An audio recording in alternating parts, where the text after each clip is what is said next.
If Donald Trump came out in support of oxygen, they would hold their breaths. That's a joke people often say, because no matter what Trump does, it's always bad. And now we have possibly the most insane left-wing outrage I have ever seen.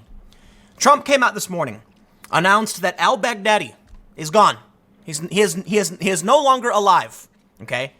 And the response has been very, very strange. You may have noticed the image on your screen, which reads, Abu Bakr al-Baghdadi, austere religious scholar at helm of Islamic State, dies at 48. Whoa, whoa, whoa! Austere religious scholar? It turns out they actually changed this headline for some reason. Here's what we have. I will not go as far as many of these conservatives are saying to claim the media and the left are defending the Islamic State. That's not true. But they are criticizing the president at every single possible turn, even if that means framing the dude in a neutral to positive light. What? Dude, do you know what was going on in this place, in their pseudo country? What was happening to women and children and little girls? Please, don't play. Well, here's the thing. Yashar Ali tweets, they had it right the first time. The Washington Post changed the headline on its al-Baghdadi obituary, calling him the I'll just say it, man. I'm going to get deranked. YouTube's going to delete this video, but terrorist in chief to austere religious scholar at helm of Islamic State. They actually changed that. It is mind-blowing. And I got a bunch of tweets, okay, from people who are angry with the president because they will always find a way to make everything he does bad. I kid you not. Trump read off a list of countries he was thanking, and the first country was Russia, and he says, I want to thank Russia, blah, blah, blah, blah. And they go, oh, he said Russia first. Oh, no. He wouldn't tell Nancy Pelosi what was happening. Seriously, this is a huge moment. I would say on par with, May 2nd, 2016, Osama bin Laden, Barack Obama's announcement, all that. This is huge. This is going to be history.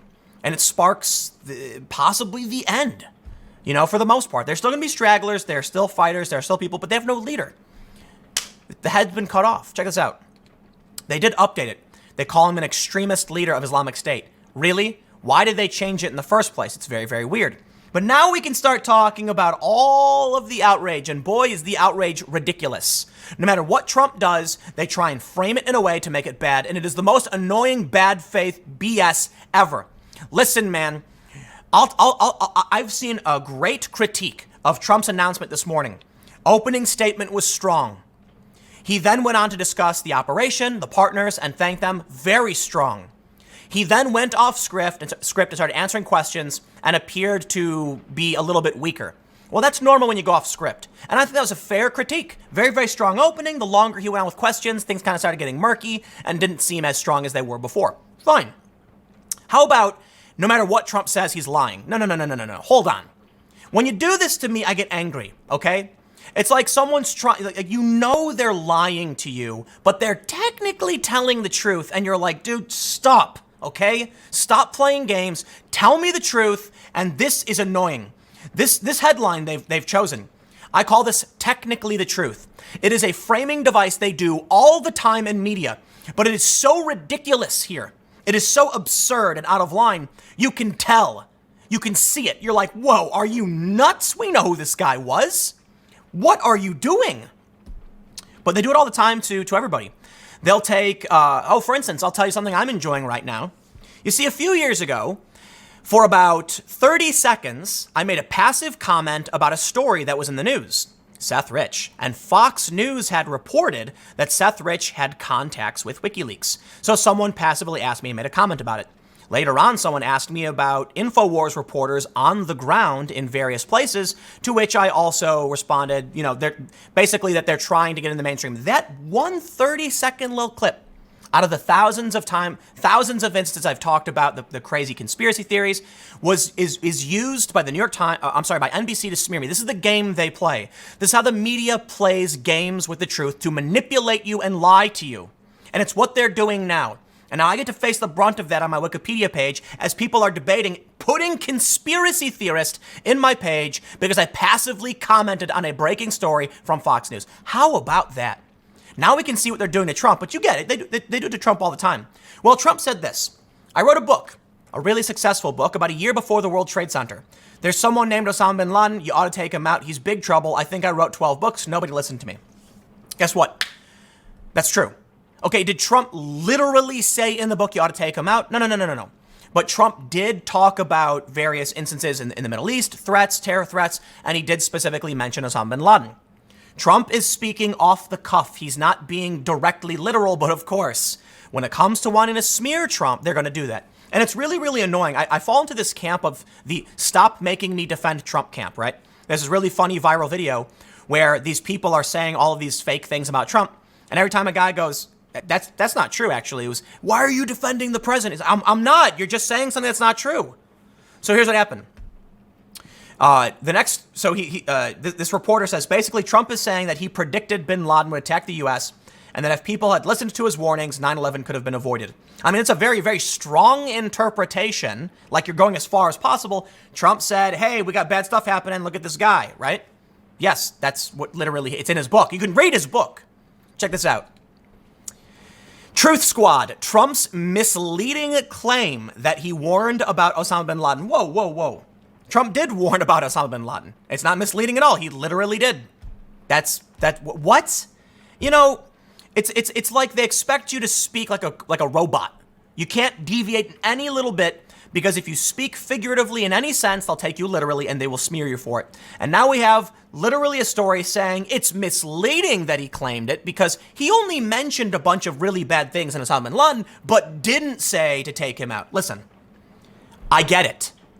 I get Trump was being speaking off the cuff. The book was written 19 years ago, but he did mention bin Laden. This is a known fact. You know that Trump also took out a full-page ad railing on NAFTA back in the early 90s? Yes, Trump has talked about these things. And this is what the media always does. Everything he does will always be framed in the worst way imaginable. Here we have this great historic moment. Something is finally changing. And what are they doing? Well, first, here's Michael Tracy, some important context. Baghdadi finally dead after a 5-year military campaign, and pundits are mad that Trump thanked Russia because Russia controlled the airspace and allowed the U.S. to operate in that space. So Trump said thank you, and they're mad. Wow. Amazing.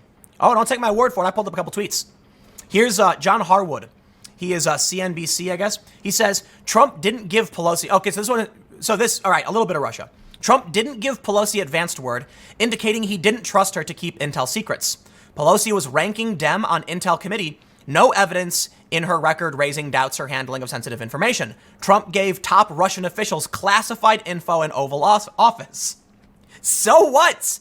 Nancy Pelosi doesn't need to know what's going on there, and Russia does. Because if U.S. planes fly overhead, Russia's going to be like, you are violating our airspace, and that could present a major conflict. Perhaps the best thing to do is to contact the Russians and say, we got a super top secret operation, nobody can know, and we need to enter your airspace. And Russia said, do it.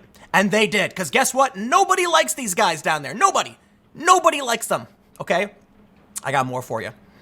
Here's Joyce Aileen. She is with a law professor, says, predictably, he went off script using language that will show up in recruiting videos and mispronouncing al-Baghdadi's name, thanking Russia and Turkey before our servicemen and women, too.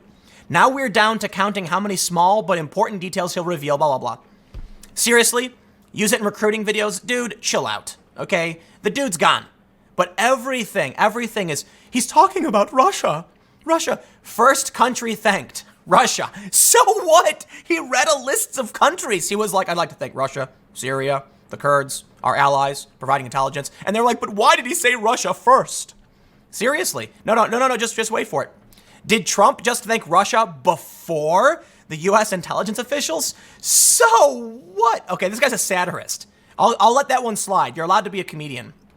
And this guy, the more Trump talked and revealed certain info, it's clear he has relatively distant knowledge. I show this one because this is actually a decently tepid critique, which I think is decently fair. You know, and I highlight this because I want to say a lot of people are claiming the media and the resistance are defending ISIS. No, hold on. Like, he's saying Trump had distant knowledge of what was going on. I think that's a fair point. He's the president. He's not, he goes into the room, he watches, and you've got ground forces that know a lot more. I got to watch most of it. Good special forces got Baghdadi despite suspect and corrupt U.S. leadership now. And that's the final point that I do highlight this, that in the midst of this major historic moment, they have to make it negative. But here's the best part. National Security Advisor, Trump wasn't favoring Russia. I kid you not. They had to issue a statement about the hubbub. This is nuts, man. You know, we got bigger problems than, well, I should say, we got serious problems in this country. And the problem is not that Trump is a bad president. It's that while he does things that are bad sometimes, I have no idea. I'll tell you this. You cry wolf every single day. Every single thing is bad. Eventually, I'm like, dude, I don't believe you. And that leaves me in a really weird place. Like, if they're freaking out about this, what else was an overreaction? What else is fake news? Now, listen, I read the news all the time. I can tell you, there are things that I don't like about his policy. And that's fine. That's how politics is supposed to be in this country. We don't always like everybody, and a lot of people, a lot of Trump supporters are claiming the Syria pullout stuff was like a smoke screen so they could smoke out Baghdadi. I'm not going to play any of those games. The point is, a good thing has happened. It's bad in a certain sense. I do not like war. I do not like death and killing and all that stuff. But, it's a historical moment that most people believe is the best course of action. And I can respect that considering who this guy was. It's a good thing this person isn't here anymore. It's war, all right? I say all that because I'm very, very much anti-death penalty, but I do understand there's even a red line for me to a certain extent. But this guy is dramatically different from like an American. Well, I don't want to get into all that stuff. The point is, it happened. It's good for everybody in the world. This bad man is no longer around to do bad things. And now Trump's getting slammed for saying Russia first. And the National Security Advisor, look at this. President Donald Trump, in announcing the death of Baghdadi, thanked Russia before the Kurds. So what? What? The response, is that the best they can do? They're like, Trump didn't do anything wrong, and this is a really good thing. What do we say? Ooh, the order in which he thanked people is incorrect. I don't care. Here we are. Look at this. They actually wrote an article about it. They had to get a comment. I don't think you should read into that, O'Brien said Sunday on NBC's Meet the Press. He applauded the president's courageous decision. This is the best they could pull off. Washington Post giving a neutral to positive description of who this guy was. Are you insane? Man, I am just so sick and tired of everything. It's all fake news, man. I gotta tell you, dude, if you're looking at the Washington Post, and admittedly the left and the right were freaking out over this. There are left-wing individuals that follow on Twitter who are like, what is Washington Post doing? Yeah, they overplayed their hand, but they do it all the time. It's all fake news. It's just all fake news. Okay, obviously it's not all fake news, but I'm just so sick of it. Every day I read a story and I'm like, that is technically the truth, but you are misleading people. The New York Times says Trump is misleading. No, Trump was he made a passive comment. He made about a passage he wrote in a book. And they say, well, literally, it doesn't say that in the book, therefore it's misleading. No, stop. Trump wrote about it. We know he did. Okay, he's the president of the United States. He gets credit for this. We're done. It's so insane, isn't it? It's like living in a weird, bizarro world where no matter what happens, it has to be bad. All right, you know what, Trump? Come out in support of oxygen. Seriously. And then all hold their breath. I'll see you guys at 4 p.m. on the main channel, youtube.com/Timcast. Thanks for hanging out.